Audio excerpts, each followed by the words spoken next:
시간이에요. 잠깐, 아직 준비가 안 되었다고요? 그럼 함께 준비해봐요. 먼저 주변을 깨끗하게 정돈해요. 단정한 옷으로 갈아입어요. 성경책, 찬송가, 헌금을 준비해요. 누워있거나 간식을 먹지 않기로 약속해요. 다른 행동은 멈추고 예배에 집중해요. 찬양 시간에는 기쁜 마음으로 일어나서 따라해요. 성경 말씀은 함께 큰 목소리로 따라 읽어요. 설교가 끝나고 기도 후에는 큰 소리로 아멘해요. 아멘. 준비한 헌금은 따로 저금통이나 성경책에 모아두었다가 교회에 출석할 때 드려요. 예배가 끝날 때까지 경건하게 예배에 집중해요. 광고도 잘 듣고 기억해두세요. 그럼 예수님과 함께 기쁘고 행복한 예배 시간이 되기를 바라요.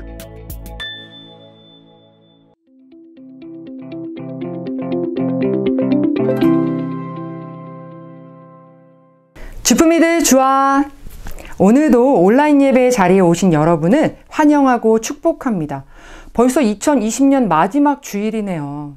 한 자리에서 함께 예배하지 못하지만 더욱더 마음과 정성을 다해 열정적으로 한 마음으로 함께 예배드리기로 해요. 사도신경 하시겠습니다.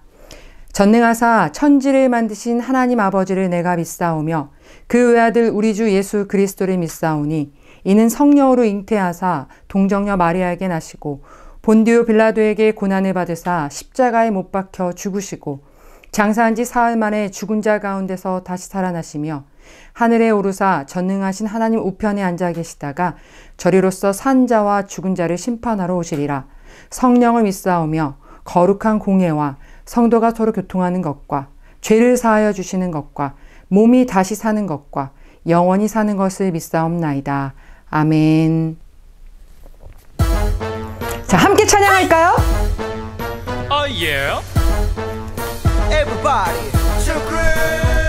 주 안에 있는 나에게 딴 근심 있으랴. 십자가 밑에 나가 내 짐을 풀었네. 그 두려움이 변하여 내 기도 되었고 전날의 한숨 변하여 내 노래 되었네. 주님을 찬송하면서 할렐루야 할렐루야. 내 앞길 멀고 험해도 나 주님만 따라가리. 주 안에 있는 나에게 딴 근심 있으랴. 십자가 밑에 나가 내 짐을 풀었네. 그 두려움이 변하여 내 기도 되었고 전날의 한숨 변하여 내 노래 되었네. 주님을 찬송하면서 할렐루야 할렐루야. 내 앞길 멀고 험해도 나 주님만 따라가리. 내가 비천하여도 풍부하여도 주 안에서 난 찬양이 넘치네. 비천하여도 풍부하여도 주 안에서 난 찬양이 넘치네. 비천하여도 풍부하여도 주 안에서 난 찬양이 넘치네. 더 신나게 찬양합시다. 주님을 찬송하면서 할렐루야 할렐루야. 내 앞길 멀고 험해도 나 주님만 따라가리. 주님을 찬송하면서 할렐루야 할렐루야. 내 앞길 멀고 험해도 나 주님만 따라가리. 나 주님만 따라가리.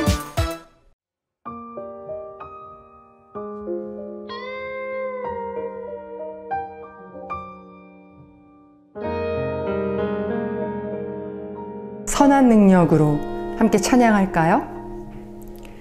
그 선한 힘에 고요히 감싸여 그 놀라운 평화를 누리며 나 그대들과 함께 걸어가네. 나 그대들과 한 해를 여네. 지나간 허물 어둠의 날들이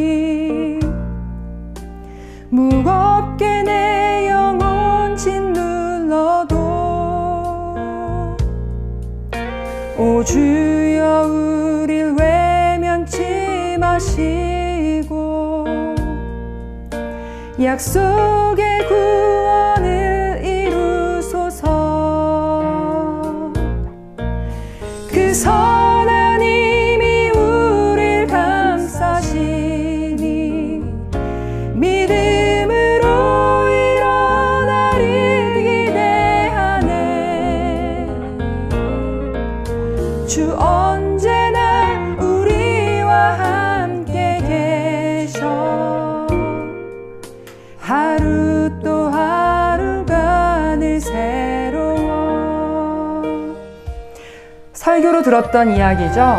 독일의 보네포 목사님은 미국에서의 성공이 보장된 교수 자리를 사양하고 독일로 돌아가 그 당시 나치 정권에 반대하다 붙잡혀 감옥에서 순교하게 됩니다. 이 찬양은 보네포 목사님께서 감옥 안에서 쓰신 유언과 같은 시죠. 끝까지 믿음을 포기하지 않았던 그분의 고백처럼 우리도 주님의 선한 능력에 감싸여 믿음으로 새날을 살아가길 소망합니다. 주께서 밝히신 작은 촛불이 어둠을 헤치고 타오르네.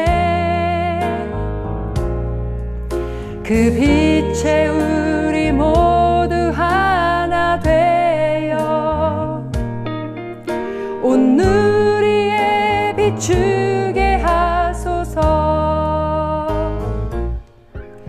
이 고요함이 깊이 번져갈 때 저 가슴 벅찬 노래 들리네. 다시 하나가 되게 이끄소서. 당신의 빛이 빛나는 이 밤, 그 선한 힘이 우릴 감싸시니 믿음으로 일어나리 기대하네. 주 언제나 우리와 함께 계셔. 하루 또 하루가 늘 새로워. 그 선한 힘이 우릴 감싸시니 믿음으로 일어나리 기대하네. 주 언제나 우리와 함께 계셔. 하루 또 하루가 늘 새로워. 하루 또 하루가 늘 새로워. 함께 기도하시겠습니다. 사랑의 하나님, 2020년 마지막 주일 하나님께 예배 드릴 수 있게 저희들을 인도하여 주심을 감사드립니다. 지난 한 해 동안 코로나 바이러스로 인하여 교회에 나와서 예배 드리기보다는 온라인 비대면으로 예배를 더 많이 드렸습니다. 그럼에도 불구하고 늘 하나님과 만나는 이 시간을 소중히 여기는 주품 어린이들을 축복하여 주시옵소서.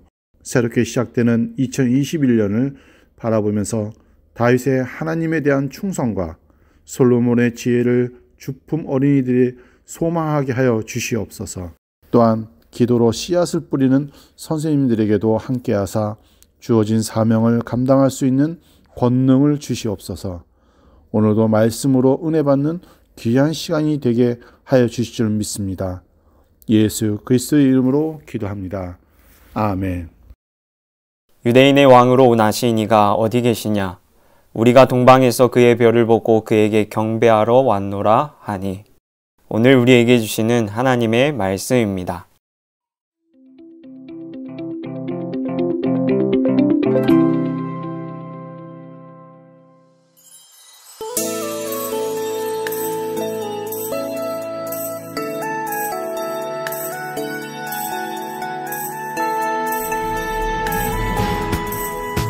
어느 날 가브리엘 천사가 내게 나타났지. 성령으로 잉태하여 아들을 낳을 것이라고. 난 정말 하늘이 무너지는 것만 같았었지. 순결한 마리아가 아들을 낳을 것이라니. 하지만 우린 순종했네. 주님의 말씀대로 내게 이뤄지다. 가장 낮은 곳으로 오신 주, 온 세상 구원하신 전능하신 하나님의 아들 이 땅에 오셨네. 그 이름 예수. 온 세상 구원하신 어린 양 예수님, 이 땅에 낮은 자로 오신 아기 예수. 마리아와 요셉 그들의 순종으로 하나님의 역사가 이 땅에 이루어졌네. 주님의 말씀 따라 날마다 순종하리. 때론 이해할 수 없고 순종하기 어려워도 날 구원하신 주님의 뜻 순종하며 매일매일 주님과 함께 나아가리. 매일매일 주님과 함께 나아가리. 주님의 말씀대로 내게 이뤄지다. 가장 낮은 곳으로 오신 주, 온 세상 구원하신 전능하신 하나님의 아들 이 땅에 오셨네. 그 이름 예수.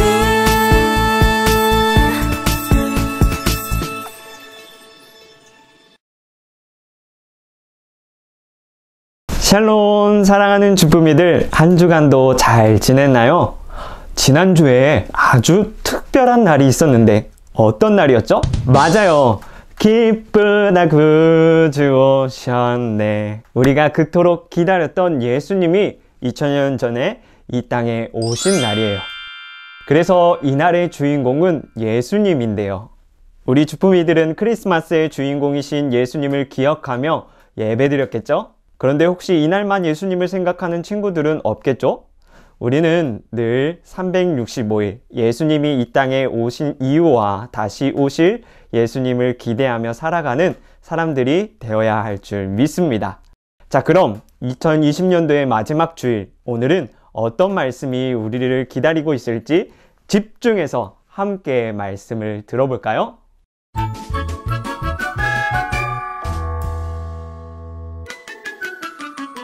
오늘은 먼 곳에서 예수님이 태어나실 것을 알고 찾아왔던 사람들의 이야기를 나누려고 하는데요. 이들은 바로 동방박사라는 사람들이에요. 여기서 잠깐! 동방박사들은요, 동쪽에 사는 사람들이었는데요. 여기서 동쪽은 지금으로 말하면 이란이라는 나라가 있는 곳이고, 박사는 그들이 별에 대한 많은 지식을 가지고 있었기에 붙여진 타이틀이라고 할 수 있어요. 한마디로 동쪽에 살고 별에 대한 지식이 많았던 박사라고 할 수 있겠네요. 그런데 이들이 예수님이 언제 태어날지, 어디로 오실지 알지도 못했을 텐데 어떻게 예수님의 탄생 장면에 등장하고 있는 걸까요? 예수님이 태어나기 어느 날이었어요. 동방박사들이 함께 별을 연구하다가 문득 아주 큰 별이 나타난 것을 보게 되었어요. 그리고 그들은 곧 깨달았어요. 저 별은 메시아의 탄생을 예고하는 별이라는 것을요. 그래서 그분을 뵙고 경배드리기 위해 별을 따라가게 되었어요. 그렇게 별 내비게이션을 따라 도착한 곳은 이스라엘의 예루살렘이었는데요. 그들이 향한 곳은 당연히 왕궁이었어요. 왜냐하면 이들이 생각하기에 주인공은 왕의 신분으로 태어날 것이라고 생각했기 때문이에요. 당시 예루살렘의 왕은 헤롯이었는데요. 헤롯 앞에 선 그들이 이렇게 말하게 되었어요. 새로 태어난 유대인의 왕을 만날 수 있을까요? 그런데 헤롯과 예루살렘의 사람들은 유대인의 왕이 태어난다는 것을 알지 못했기 때문에 당황하기 시작했어요. 그리고 여기저기서 소곤소곤대기 시작했어요. 유대인의 왕은 헤롯인데 다른 왕이 태어난다고? 어떻게 이런 일이 있을 수 있지? 이 이야기를 듣고 가장 당황했던 건 바로 헤롯 왕이었어요. 왜냐하면 자신의 자리를 대신할 왕이 태어난다는 이야기를 들었기 때문이에요. 결국 헤롯은 도시에 있는 모든 대제사장들과 종교학자들을 불러놓고 이렇게 이야기했어요. 메시아가 어디서 태어난다고 했느냐? 유대 땅 베들레헴에서 태어난다고 했습니다. 이 이야기를 들은 헤롯은 동방박사를 불러 아이를 찾으면 자기에게도 알려달라고 이야기했어요. 박사들은 이유를 물어보았는데요. 헤롯은 나도 경배하려고 그려져 라고 대답했어요. 하지만 이게 진짜 이유였을까요? 예, 물론 아니었어요. 헤롯의 속내는 세상에 그 시기에 태어난 남자아이를 모두 죽이려는 속셈이었어요. 그렇게 예수님을 죽이려는 헤롯과의 대화를 마치고 박사들은 베들레헴으로 가기 위해 성 밖을 나왔어요. 그런데 그때 또 큰 별이 나타나서 그들의 길을 안내하기 시작했습니다. 별의 인도를 받아 드디어 아기 예수님을 그들이 만나게 되었어요. 그리고 경배했다라고 하는데요. 여기서 경배했다는 것은요, 몸을 완전히 엎드려서 존경을 표시하는 행동을 말하고, 이 모습을 통해서 동방박사들이 얼마나 예수님을 존경하고 예배드렸는지 알 수 있는 대목이에요. 또한 이들은 정성껏 준비한 황금과 유황과 모략을 아기 예수님께 드렸는데요. 여기서 황금은요, 불을 상징하는 것으로서 왕에게 드리는 예물을 의미해요. 이는 이 땅에 왕으로 오신 예수님을 인정했다라는 말이겠죠. 그리고 유황은요, 제사 지낼 때 사용되는 물건인데요. 영원한 대제사장으로 이 땅에 오신 예수님께 드리는 예물인 거예요. 그리고 모략은요, 매우 귀중한 신분을 가진 사람이 죽었을 때만 그 시체에 바르는 값비싼 물건이었는데요. 이는 예수님이 우리의 죄를 깨끗하게 하기 위해 십자가에 못 박혀 돌아가실 것을 예비한 물건이라고 말할 수 있겠어요. 그렇게 동방박사들은 이 땅에 오신 예수님을 최고로 맞이하고 예배드렸는데요. 그리고 그분이 어떤 분이고 또 어떤 삶을 살게 될지 예물을 통해서 우리에게 알려주었던 거예요. 사랑하는 주품이들, 오늘은 동방박사들이 예수님을 만난 스토리를 함께 나눠봤는데요. 동방박사는 예수님을 알지도 못했던 사람들이었어요. 하지만 그 어떤 사람들보다 이 땅에 오신 예수님을 최고로 경배드리고 예배드렸는데요. 우리 또한 이 모습을 본받아야 할 줄 믿습니다. 예수님은 우리를 구원하기 위해 이 땅에 오셨고 우리의 죄를 깨끗하게 하기 위해 자신을 내어주셨기 때문이에요. 우리가 이 사랑으로 하나님의 자녀가 되었다면 늘 예수님을 생각하고 모든 예배 때마다 최고의 경배와 감사로 예배드리는 주품이들이 되어야 할 줄 믿습니다. 우리 함께 기도하겠습니다. 사랑의 하나님, 이 땅에 예수 그리스도를 보내주시고 우리의 모든 죄의 문제를 해결해 주신 그 사랑에 감사드립니다. 우리가 이 사랑을 늘 기억해서 동방박사와 같이 최고의 경배와 감사를 드리는 주의 자녀들이 되게 인도해 주세요. 다시 확산된 코로나19로 인해 어려움을 겪지 않도록 지켜주시고 아픔과 고통 가운데 있는 주의 자녀들을 돌봐주셔서 아픔이 회복으로, 고통이 기쁨으로 변화되는 은혜가 있게 인도해 주세요. 앞으로도 함께 하실 하나님만을 바라보고 의지하오며 우리를 죄에서 구원하신 예수 그리스도의 이름으로 간절히 기도드렸사옵나이다.